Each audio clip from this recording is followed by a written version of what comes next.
Raw materials such as copper, aluminum, and other conductive materials are extracted from ore. These materials are then refined and formed into rods or ingots. These rods or ingots are drawn through a series of dies to reduce their diameter and increase their length. Annealing, a process of heating and cooling, is performed to soften the wire and make it more pliable. Individual wires are twisted together to form stranded conductors.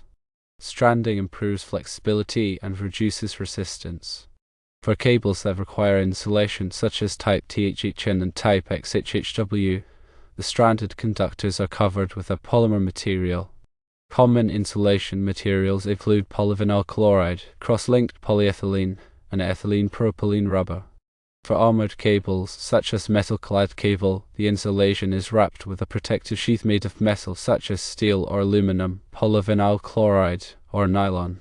The completed cables are wound onto spools or reels for easier handling and transportation.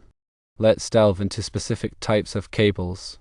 Welding cable utilizes stranded copper or aluminum conductors with a thick, flexible insulation to withstand high currents and temperatures. Type SO and Type SJR cables are flexible, portable cables with a thermoplastic outer jacket and rubber-insulated conductors. High-voltage cable, typically used for 12,000 volts and up, often uses cross-linked polyethylene insulation and a metal or semiconductive shield to prevent electrical interference. Romex, also known as non-metallic sheath cable, is commonly used for residential wiring.